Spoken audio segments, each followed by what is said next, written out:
Where did the hate come from?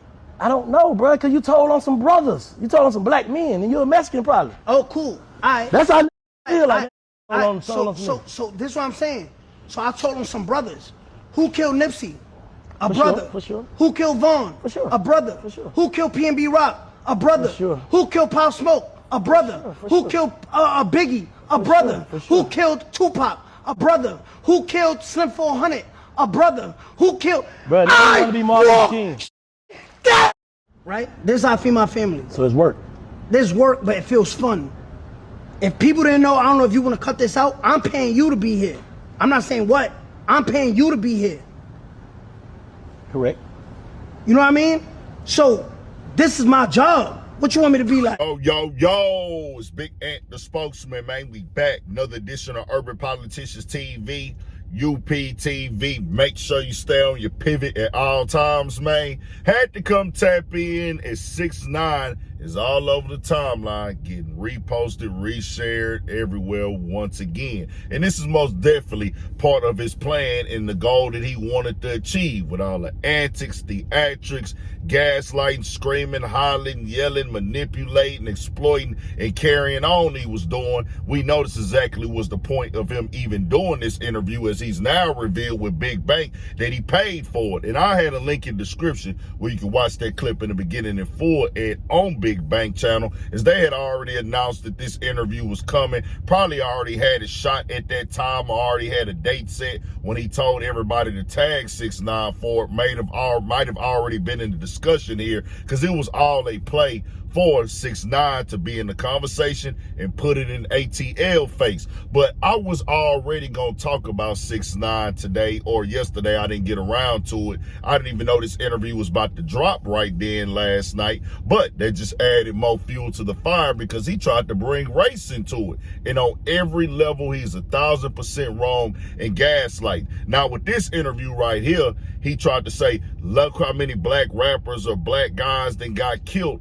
They were done by other black men. Because Bank threw up there, maybe they feel that way. I don't know. He really saying he don't know. Probably because you a Hispanic dude and you told on some black dudes, man, that's why. No, that's not why at all. The reason why they're not rocking with 6ix9ine is because he's an actor. They saw his whole storyline. It was blasted everywhere. People knew that he was a fraud. They felt that he was a fraud, but he had the Bloods backing him. When it came time to show people, and not just black people, his fans, the whole entire entertainment business, that it was some type of truth to it, he completely showed, oh, I'm just a kid. Oh, I wasn't this. I just picked up a flag. People can see that it's all a form of Malibu's Most Wanted in real time. That just is what it is. It ain't even about, was he like, hey, he didn't hold it down and keep it silent. You got dudes that was really in the streets when it came time of the code that they signed up for, the code that they glorified.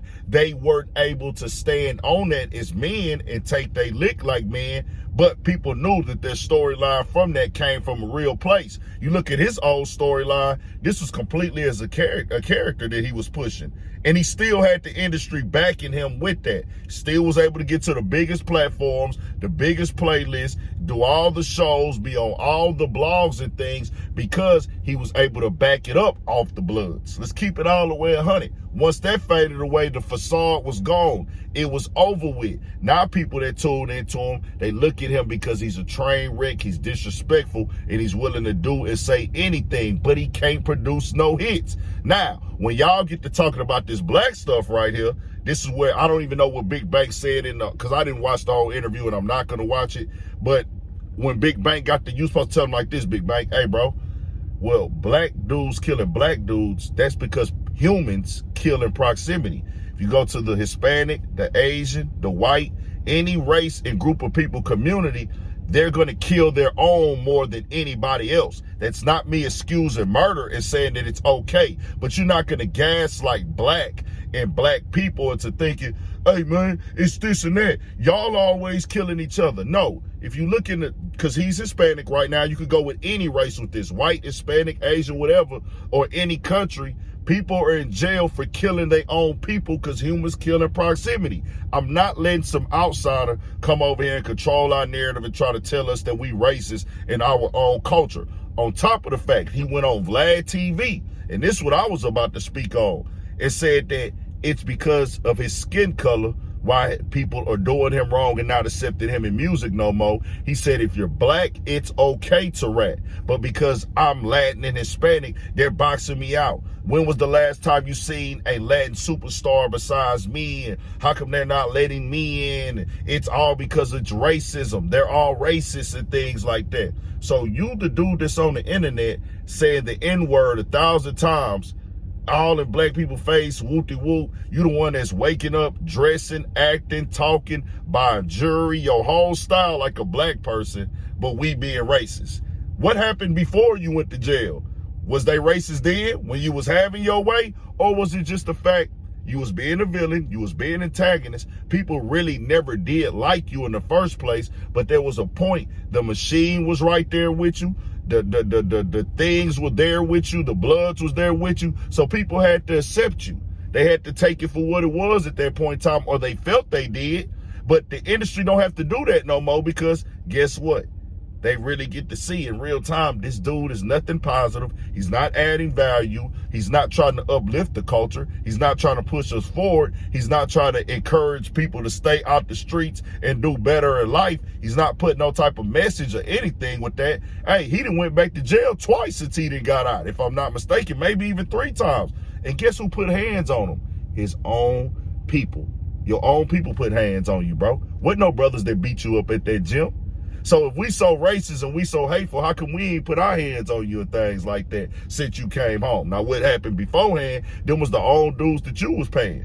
So what is we going at with this right now? To come out here and say that we racist? No.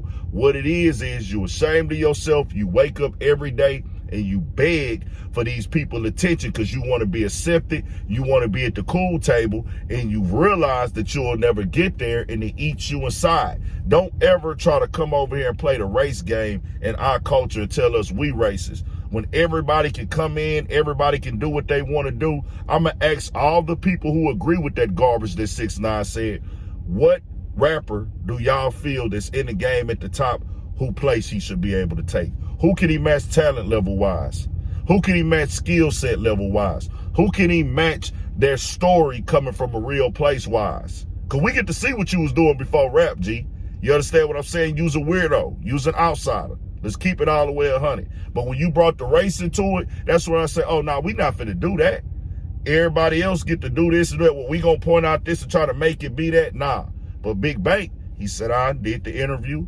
And let's be clear, Big Bank did this interview for the paper and the money. This wasn't about having an intellectual conversation that was needed. 6ix9ine been dragging Atlanta through the media for a while now. And you being a voice in Atlanta, you gonna say, well, I'm gonna go sit down with the dude who been dragging Atlanta. This is strategically done for you, which is fine. Get your paper.